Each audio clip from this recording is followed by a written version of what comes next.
안녕하세요. 꿈을 이룬 부동산 꼼부입니다. 오늘은 주택임대차 분쟁 조정 사례에 대해서 알아볼까 합니다. 주택임대차 분쟁이 많이 생김으로 인해서 법무부와 국토교통부에서 2021년 12월에 분쟁 조정 사례집을 냈습니다. 인터넷에서 검색하셔도 되고요. 자, 그럼 시작하겠습니다. 주택임대차 분쟁 조정 사례입니다. 내용이 많은 만큼 몇 해에 걸쳐서 해야 할 듯 합니다. 분쟁 조정 사례집이고요. 실제 판결과 판례 등이 있습니다. 주택임대차 분쟁조정위원회 조정 사례집입니다. 목차로는 첫 번째, 계약갱신 요구권에 관련된 분쟁이고요. 두 번째는 전월세 상한제에 관련된 분쟁, 세 번째, 임대차 계약기간 관련 분쟁, 네 번째, 보증금 또는 주택의 반환에 관한 분쟁, 다섯 번째, 임대차 계약상 의무에 관련된 분쟁, 여섯 번째, 기타로 나뉘어져 있습니다. 우선 첫 번째로 계약갱신 요구권에 관련된 분쟁에 대해서 알아보겠습니다. 우선적으로는 임대차 분쟁 가이드가 있는데요. 이 관련 법령이 있습니다. 임차인은 임대차 기간이 끝나기 6개월 전부터 2개월 전, 이제 2개월 전으로 바뀌었죠. 2개월 전까지 기간에 계약갱신을 요구할 수 있습니다. 주택임대차보호법 6조의 3 제1항 내용입니다. 이 주의할 것은 좀 전에 말씀드렸듯이 2022년 10월 이전에 체결된 임대차 계약의 경우에는요, 임대차 계약이 끝나기 6개월 전부터 1개월 전까지만 하면 됩니다. 그러니까 12월 10일 이전에 계약을 체결했으면 2년 계약을 쓰시는 거죠. 그러면 2022년 12월 10일 만기 기준으로 봤을 때 11월 9일까지 계약갱신을 요구할 수 있다는 뜻입니다. 새로 바뀐 이 2개월 전까지 기간으로 바뀌게 되면 2020년 12월 10일 이후에 계약된 거죠. 이전과 이후는 10일까지가 이전이 되겠죠. 그러면 2020년 12월 11일에 2년 계약을 진행했을 때는 만기가 2022년 12월 11일이라는 가정하에서 계약갱신을 요구할 수 있는 기간은 2개월 전이니까 2022년 10월 10일까지라고 보시면 될 듯 합니다. 여기 하루 차이로 왔다 갔다 할 수 있는 부분이 좀 서로 간에 헷갈릴 수도 있고 오해의 소지가 있으니까 10월 10일로 하는 것이 좋을 듯 합니다.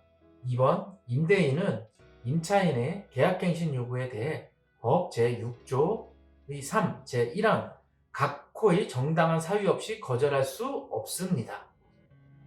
이 정당한 사유 없이 거절할 수 없다는 말은 이 아래의 내용에 따라서 정당한 사유가 있으면 계약갱신 요구를 거절할 수 있다는 뜻입니다. 이 첫 번째로는 이익의 차임 연체입니다. 이 미납액이 월세 2개월 분에 해당하는 경우를 의미합니다. 2개월 분이라는 것은 월세가 예를 들어서 50만 원일 때 1월 달에 50만 원을 연체하고 2월에도 50만 원을 연체하고 3월에 150만 원을 내고 다 갚았다 하더라도 2회에 걸쳐서 50만 원, 100만 원을 연체하게 되면 계약갱신 요구를 거절할 수 있다는 뜻입니다. 여기서 좀 조심해야 될 것이 연속된 것은 필요 없고요. 1월, 2월, 3월 필요 없고요. 또 1월 달에는 20만 원만 미납, 2월 달에는 50만 원 미납, 3월 달에 30만 원 미납. 이렇게 합쳐졌을 때 2개월 분에 해당하는 뜻은 100만 원에 해당한다는 뜻입니다. 그렇기 때문에 1월 달에 10만 원 연체, 2월 달에 20만 원 연체, 3월 달에 30만 원 연체, 4월 달에 40만 원 연체. 이렇게 합쳐져서 100만 원이 넘어야 된다는 뜻입니다. 연속하는 건 의미가 없고요. 2. 거짓이나 부정한 방법으로 임차한 경우. 여러 가지 거짓말이거나 속였다 그런 뜻이 될 수 있겠죠. 3. 합의하에 임대인이 상당한 보상을 제공한 경우. 이 상당한 보상이라는 것은 보통적으로 임차인과의 합의가 이루어진 내용이고요. 보통의 경우에는 중개보수, 이사비용, 또 약간의 손해배상 정도라고 생각하시면 됩니다. 4. 임차인이 임대인의 동의 없이 전대한 경우. 이 전대라는 뜻은 지난번 시간에도 말씀을 드렸지만 임차인이 임대인으로부터 주택을 임차하고 나서 본인이 또 제3의 다른 사람에게 또 임차한 경우를 전대라고 합니다. 5. 임차인의 고의, 중과실로 주택이 파손된 경우. 고의라는 건 당연히 얘기해서 화가 나서 벽을 부셔버렸다. 중과실이라는 얘기는 그런 거죠. 예를 들어서 본인이 이 불을 계속 켜놓으면 과열이 돼서 불이 날 수도 있고 벽이 허물어질 수도 있는 상황에 어떤 공사를 했을 경우에는 중과실이라고 생각하시면 될 듯 합니다. 6. 주택의 전부 또는 일부 멸실된 경우. 많은 부분이 멸실이 되거나 일부 멸실이 된 재해로 인할 수도 있고요. 사고로 인할 수도 있겠죠. 그러면 어차피 그 안에서는 주거로 생활하기가 어렵기 때문에 임대인은 당연히 계약갱신 요구를 거절할 수 있습니다. 또 철거, 재건축을 하기 위해서 필요한 경우에 계약갱신 요구를 또 거절할 수도 있고요. 8. 임대인의 직계종비소 포함입니다. 실제 거주하려는 경우에 계약갱신 요구를 거절할 수 있습니다. 그 밖에 임차인의 의무 위반, 임대차를 계속하기 어려운 중대한 사유가 있는 경우. 중대한 사유로는 여러 가지 포괄적인 상황이 일어날 수 있습니다. 예를 들어서 너무 큰 소리로 주변 사람들의 밤에 너무 큰 소리로 주변 사람들에게 큰 피해를 입히거나 아니면 어떤 금전적인 이유로 인해서 압류가 들어오거나 질권이 설정되거나 여러 가지 이유가 있을 수가 있습니다. 3.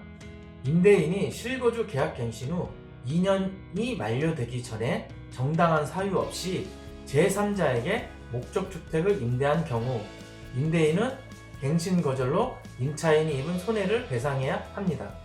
여기에서 임대인이 임차인에게 손해배상액을 계산하는 방식이 있습니다. 이 배상의 방법으로는 3가지가 있는데요. 한번 예를 들어서 계산을 해보도록 하겠습니다. 첫 번째, 갱신 거절 당시 월 단위 임대료, 전세금은 전액 월세로 전환해서 법정 전환율의 3개월분에 해당하는 금액입니다. 갱신 거절 당시의 3개월분의 임대료입니다. 전세 시에는 월세로 전환하는데요. 월세를 전환하는 방법은 한국은행 기준금리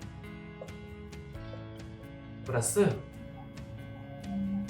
대통령령으로 정하는 이율입니다.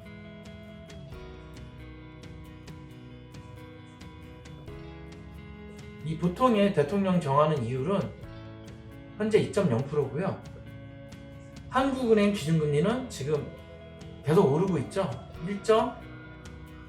지금 3.5%인가? 현재 2.5%인데요. 이 월세 전환율은 이렇게 계산이 됩니다. 계산하기 쉽게 예를 들어 보겠습니다. 예를 들어서 보증금이 5억인 전세가 있습니다. 이 전세를 월세로 전환하게 되면요. 곱하기 1.25 계산하면 좀 헷갈리니까 기준금리를 1%라고 하고요. 5 곱하기 3%는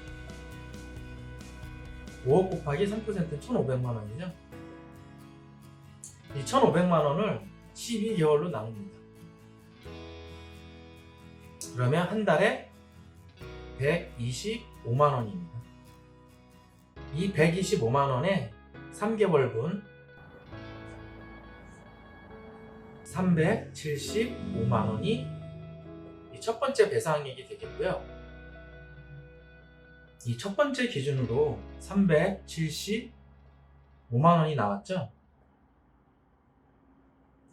두 번째 기준은 임대인이 제3자에게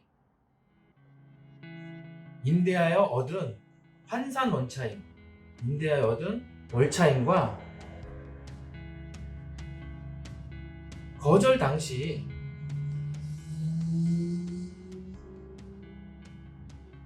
월차임,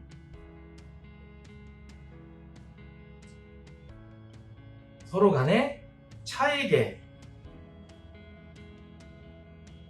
2년분에 해당하는 금액입니다. 그러면 조금 전에 계산했었죠? 이 1번에서 1개월치가 125만원, 1개월 분 5억의 전세를 놨다가 새로운 임차인에게는 8억의 전세를 놨습니다. 그러면 8억 곱하기 3%죠. 2,400만원 나누기 12 하시면 200만원이죠.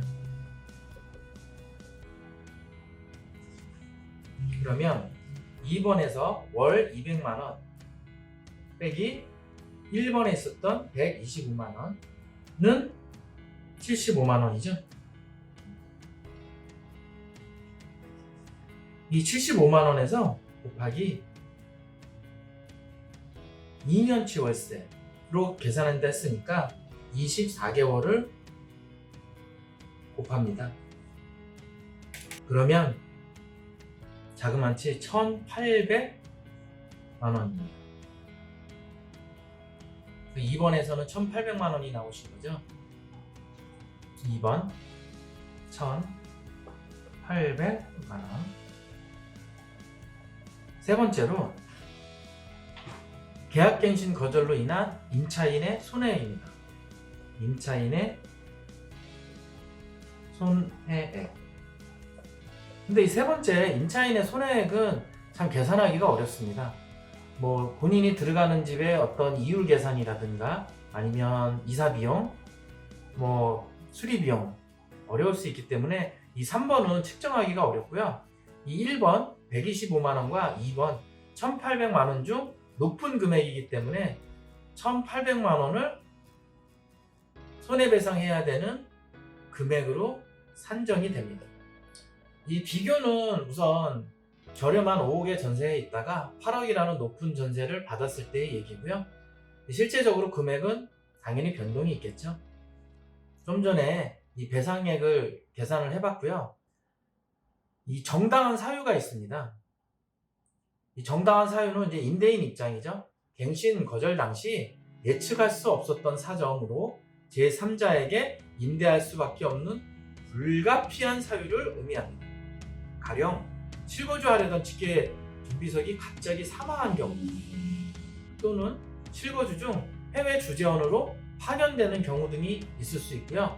또 매매의 경우에는 임대인이 실제 거주를 이유로 갱신을 거절하고 제3자에게 매매한 경우에는 처음부터 실거주할 목적이 없었고 매매의 정황에 있어 해당의 불법성이 인정된다면 민법 제750조에 따른 손해배상을 책임질 수 있습니다.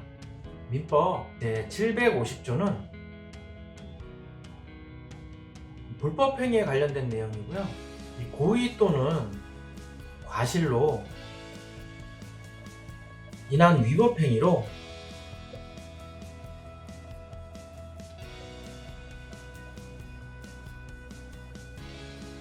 타인에게 손해를 가한 자는 그 손해를 배상할 책임이 있다는 조문입니다. 4번 손해배상액은 거절 당시 당사자 간의 손해배상액의 예정에 관한 합의가 이루어지지 않는 한 다음 각호의 금액 중 큰 금액으로 합니다. 주택임대차보호법 제6조의 3항이죠. 아까 계산해드렸던 건데, 첫 번째, 갱신 거절 당시 월차이며 월 단위 차임으로 전환한 금액을 포함한 환산 월차임 3개월분이었고요.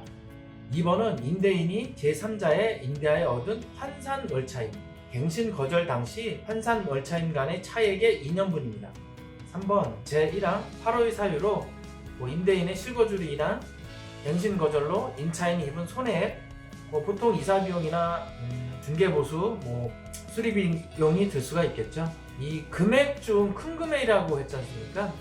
이 부분이 1번과 2번의 차이가 있어서 특히 2번의 경우에는 새로운 제3자에게 임대를 할 때 그 보증금 부분이나 월세 부분이 많은 차이가 날수록 더 많은 손해배상액이 계산된다는 것을 아셔야 합니다. 그러면 이 조정 절차는 어떻게 될까요? 임대인은 자신의 갱신 거절 사유가 정당한지를 입증해야 합니다. 조정이 들어갔을 때 얘기입니다. 특히 실거주의 경우 입증이 없으면 부당한 것으로 판단될 수 있습니다. 이기 차임 연체는 월세, 미납 내역 등을 통해서 소명하면 되고요. 보통 계좌이체를 하니까 통장 내역 등을 소명하면 되고요. 임대인이 직계 존비속에 실거주를 이유로 든다면 실거주 의사 인정되려면 임대인이 현재 거주지에서 퇴거해야 하는 사정, 예를 들어서 기존 거주지 임대차 계약서나 갱신거절 통지 내역서 등으로 소명하면 됩니다. 이 소명한다는 뜻은 밝힌다는 뜻입니다. 두 번째로는 임대인 직계 존비속의 입주 사정입니다. 예를 들어서 직장이 근처로 옮겨오게 돼서 어쩔 수 없이 이사하게 된다면 재직증명서가 필요하겠고요. 아니면 병원이나 어떤 치료로 인해서 이사를 해야 되는 상황이면 진단서, 또 결혼을 하기 위해서 청첩장이 있을 수 있겠죠. 아니면 자녀나 본인의 학교 이전에 관련된 사항에 학교 이전 증명 서류 등으로 소명하시면 됩니다. 세 번째로 본인의 실거주 의사 확인 정황은 임차 주택에 대한 매매 계약 정황, 실제 생활권역 여부 등을 확인합니다. 여기서 실제 생활권역 여부라는 것은 본인이 실거주한다고 했는데 실제적으로 그쪽에서는 실거주하지 않고, 예를 들어서 염창동에 실거주한다 했고 본인은 강남에 거주를 하고 있었습니다. 근데 실제적으로 이사는 들어오지 않고 강남에서 계속 생활하고 있었던 거죠. 이 생활권역 여부는 카드 사용 내역이나 만약에 대중교통을 이용하면 교통카드 내역, 그 외에 여러 가지 전산으로 이루어진 것으로 인해서 생활권역 여부 등이 파악이 될 가능성이 높습니다. 이 실거주 의사가 부정되는 사항으로는요, 관련 서류를 제출하지 않거나 증빙하지 않는 경우, 임대인이 나는 관련 서류가 없다, 제출하지 않겠다 이러면 실거주 의사가 부정돼서 임대인한테 불리하게 되겠죠. 아니면 집을 매각하려는 정황이 포착되는 경우, 이거는 실제적으로 본인의 집을 여러 광고 업체에 광고를 올렸거나 이런 상황이 포착되는 경우가 있을 수 있겠죠. 아니면 그 밖에 임대차를 계속하기 어려운 경우가 있을 수 있습니다. 임차인이 갱신 요구를 하지 않겠다는 의사를 표명하여 임대인이 이를 신뢰하고 제3자와 매매계약을 진행한 경우 매매계약 진행 정도, 임차인의 신뢰를 부여한 정도를 고려하여 임대차를 계속하기 어려운 경우에 해당할 수 있습니다. 이 임차인이 갱신 요구를 하지 않겠다는 의사를 표명하는 것은 문자나 여러 가지 통화가 있을 수 있겠는데요. 실제적으로 서류를 받아놓는 것이 제일 좋습니다. 임대인이 갱신 거절이 정당한 사유가 없다면 임차인은 실제 이사 비용, 중개 보수 등 피해액을 주장 입증하여 손해배상을 받을 수 있습니다. 보통 이런 경우에는 다른 임차인을 받았으면 비교해서 아까 예제를 들었듯이 손해배상을 선정할 수 있겠는데, 그런 것이 없거나 아니면 또 매매가 됐을 시에는 실제적으로 손해배상액을 계산하는 것은 이렇게 단순할 수밖에 없습니다. 그러면 실제 사례를 들어보겠습니다. 이기 차임 연체에 따른 갱신 거절 사례를 살펴보겠습니다. 이 조정의 요지는요, 임차인이 이기 차임액에 해당하는 월세를 연체한 사실이 있어 임대인의 갱신 거절이 정당한 것으로 인정, 계약은 갱신되지 않았으나 임차인이 이사할 주택을 구할 수 있도록 기존 임대차 계약 종료일보다 한 달 후 퇴거하는 것으로 조정을 바란다는 것이죠. 이 사실관계에서는 임차인은 2021년 1월 8일 임대인에게 임대차 계약 갱신 요구를 하였습니다. 임대인은 같은 날 임차인이 차임을 이기 연체한 사실이 있음을 이유로 계약 갱신을 거절하였고요. 그 후 임대인은 임차인에게 임차 보증금에 대한 채권 양도 통지서를 송달받았다는 이유로 전화 및 내용 증명의 방법으로 수차례 갱신 거절의 의사표시를 하였으나 임차인은 계약 갱신하여 줄 것을 계속 요구하였다고 합니다. 이 채권 양도 통지서라는 것을 송달받은 것은 임대인이고요. 이 임쟁 조정을 신청한 것도 그럼 임대인이겠죠. 그 임대인이 채권 양도 통지서라는 것은 이 보증금에 대해서 대출회사나 제3자의 이 임차인은 나에게 이 주택의 보증금에 대한 채권을 양도하였다는 통지서이기 때문에 임대인 입장에서는 임차인에게 보증금을 줘야 되는 사항이 안 될 수가 있는 것입니다. 우리가 쉽게 얘기할 때는 어떻게 보면 압류가 걸렸다고 생각하시면 됩니다. 그러면 신청인 임대인의 의견을 들어보겠습니다. 이 신청인은 피신청인이 이기 차임액에 해당하는 금액에 이르도록 차임을 연체한 사실이 있고 피신청인이 임차 보증금에 대한 반환 청구 채권을 일부 양도하였으므로 계약갱신 거절이 정당하다고 하였습니다. 여기서 신청인은 임대인이니까 피신청인은 임차인이 되겠습니다. 아래에서 보시면 피신청인, 임차인의 의견. 피신청인은 차임 연체 금액이 이기 차임액에 이른 사실이 없고 임차 보증금 반환 채권을 양도한 것이 아니라 질권을 설정하였으므로 계약갱신 거절이 정당하지 않다고 합니다. 계약갱신을 해달라는 뜻이죠. 이 신청인과 피신청인의 의견이 다르죠. 이 서로 간의 말만 듣고는 누가 사실인지 알 수가 없습니다. 그렇기 때문에 증거 자료를 가지고 판단해야 되겠죠. 이 부분에 있어서 피신청인은 차임 연체 금액이 있는지 없는지는 결국엔 계좌이체를 했으면 계좌이체 내역이고요. 만약에 현찰로 줬다 그러면 주었다는 영수증을 꼭 받아야 되겠죠. 이게 없으면 임차인은 증거로 인해서 불리할 수밖에 없습니다. 그럼 이에 따른 관련 규정을 한번 살펴보겠습니다. 이 주택임대차보호법 제6조의 3은 계약갱신 요구 등의 내용인데요. 이 6조에도 불구하고 임대인은 임차인이 제6조 1항 전단의 기간 이내에 계약갱신을 요구할 경우 정당한 사유 없이 거절하지 못한다고 했습니다. 다만 각 후의 어느 하나에 해당하는 경우에는 그러하지 아니하다. 우리가 앞에서 보았죠? 앞에서 보신 제6조의 3 제1항에서 1번 이기의 차임 연체가 있었고요. 9번으로 그 밖의 임차인의 의무 위반, 임대차를 계속하기 어려운 중대한 사유가 있는 경우가 있었습니다. 그럼 이 조정 내역에서는 1번과 9번이 임대인이 주장하는 내역입니다. 이 1번과 9번이죠. 이기의 차임액이 연체한 사실이 있는 경우고요. 그 밖에 임차인으로서의 의무를 현저히 위반하거나 중대한 사유, 이 중대한 사유는 당연히 임차 보증금에 대한 채권 압류겠죠. 이 조정위원회의 조정 과정을 보시면 피신청인이 임차인입니다. 이기의 차임을 연체한 사실이 있습니다. 증명이 되었다는 뜻이죠. 이 신청인이 임대인이죠. 임대차 계약갱신을 거절할 정당한 사유가 있음이 설명되었고요. 갱신 거절을 인정하였습니다. 이 신청인은 피신청인이 이사할 주택을 구할 수 있도록 임대차 기간 종료일보다 한 달 후 퇴거하도록 배려를 하였습니다. 3월 30일이 만기라고 치면 4월 30일 이전까지 이사할 수 있도록 배려를 해준 것이죠. 그리고 임대차 보증금 채권이 일부 양도된 상황에서 임대차 보증금의 반환일 전 채권 양도가 해제될 경우, 이 반환일 전에 채권 양도가 해제된다는 뜻은 이 임차인이 이 채권에 대한 부분을 모두 해결했다는 뜻입니다. 뭐 돈으로 따지면 갚았다는 뜻이겠죠. 이렇게 해제될 경우를 가정하여 임대차 보증금을 누구에게 반환하여야 하는지를 조정 주문으로 명확하게 정리하여 임대차 보증금 반환 객체의 혼란을 방지합니다. 이 법정 내용에서 조정 주문이라는 말이 좀 어려울 수가 있는데요.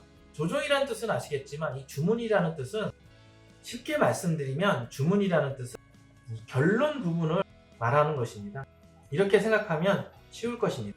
분쟁 조정위원회에서는 이 조정 주문을 했습니다. 아까 말씀드렸죠? 결론인 내용이라고 생각하시면 됩니다. 조정의 결론이라고 보시면 됩니다. 첫 번째로 신청인은 2021년 5월 30일 피신청인으로부터 별지 목록 부동산을 인도받은과 동시에 보증금 1천만 원 중 400만 원은 조정의 주식회사 O에게, 그중 400만 원은 조정의 주식회사 네모에게, 그중 200만 원은 물론 연체 차임 및 원상 회복 청구에 따른 손해배상금이 있는 경우에는 이를 공제합니다. 피신청인에게 각각 지급한다고 했습니다. 이 조정 주문 내용을 살펴본다면 우리가 예상할 수 있는 것이 보증금은 1천만 원, 그리고 이 피신청인 임차인은 주식회사 O에게 400만 원의 채권 담보가 잡혀 있는 것이고요. 네모에게도 400만 원의 채권 담보가 잡혀 있는 것입니다. 이 채권 담보가 잡혀 있는 것을 임대인에게 통지되었기 때문에 임대인 입장에서는 보증금 부분을 이 회사에게 줄 상황이 생긴 거죠. 만약에 회사에게 주지 않고 피신청인 임차인에게 1천만 원을 다 주게 되면 임대인은 이 회사들에게 이 보증금에 대한 400만 원에 대한 부분을 배상해야 될 상황이 생길 수도 있습니다. 그래서 조정위원회에서는 1번 이와 같이 보증금에 대한 지급 부분을 명확하게 표시를 해놨고요. 2번 피신청인은 조정주문 1항의 2현과 동시에 신청인에게 별지 목록 기재 부동산을 인도한다. 별지 목록 기재 부동산은 임대인 소유이고 임차인이 거주하고 있는 주택이겠죠. 이 3번 다만 조정의 주식회사 O 및 조정의 주식회사 네모, 이 조정의 주식회사를 했던 이유는 이 조정 당사자는 신청인과 피신청인, 임대인과 임차인이고요. 이 주식회사 O와 주식회사 M은 조정 대상자는 아니지만 이 조정에 연관된 회사이기 때문에 조정외라고 표시를 했습니다. 이 2021년 5월 29일까지 신청인에게 채권양도 해제 사실을 통지한 경우, 채권양도 해제 사실을 통지했다는 얘기는 2021년 5월 29일까지 임차인이 이 채권에 대한 부분을 모두 갚았다는 뜻입니다. 모두 갚아서 임대인에게 통지를 한 것이죠. 임차인이 우리에게 채권 부분을 모두 해결돼서 임차인이 가지고 갔다. 그렇다면 임대인은 2021년 5월 30일에 피신청인으로부터 별지 목록 기재 부동산을 인도받은과 동시에 피신청인의 보증금 1천만 원을, 물론 여기에 연체차임과 원상회복 청구권에 따른 손해배상금이 있으면 공제를 하고요. 1천만 원을 지급하고, 그 다음 피신청인 임차인은 21년 5월 30일까지 피신청인으로부터 월 1천만 원, 물론 손해배상금이 있으면 그걸 공제를 하고요. 지급받은과 동시에 신청인에게 별지 목록 기재 부동산을 인도한다 라고 조정주문을 낸 것입니다. 이 조정주문 4번, 신청인과 피신청인은 상호 합의에 의해 제1항과 2항, 제3항의 기재 기일보다, 여기서 기재 기일은 2021년 5월 30일이겠죠? 30일보다 앞선 날짜로 변경할 수 있다. 서로 협의에 의해서 5월 30일 이전으로 앞당길 수 있다는 뜻입니다. 이 앞선 날짜로 변경할 수 있다라고 표시는 되어 있지만 이후로 넘길 수는 없다는 뜻으로 해석하셔도 됩니다. 5번, 신청인과 피신청인은 주택임대차보호법 제26조 제4항에 따라 제1항 및 2항에 관한 강제 집행을 할 수 있음을 상호 승낙한다. 이 강제 집행을 할 수 있다는 것을 상호 승낙하게 되면요, 이거는 법적 효력이 있기 때문에 별도의 재판 없이 강제 집행을 진행할 수가 있습니다. 이 임대인이 강제 집행을 진행하게 되면 이 임차인이 거주하고 있던 그 안에 있는 물건이나 여러 가지 부품들을요 다 뺄 수 있습니다. 다 뺄 수 있는데요, 일정 기간 보관을 해야 되는 상황은 있습니다. 물론 비용이 발생하겠죠. 또 이렇게 강제 집행을 하고 나서 보증금 부분에서 남은 부분이 있으면 법원에 공탁을 걸어 놓는 것입니다. 오늘 이렇게 차임 연체에 대한 계약갱신 거절 사례를 살펴보았는데요.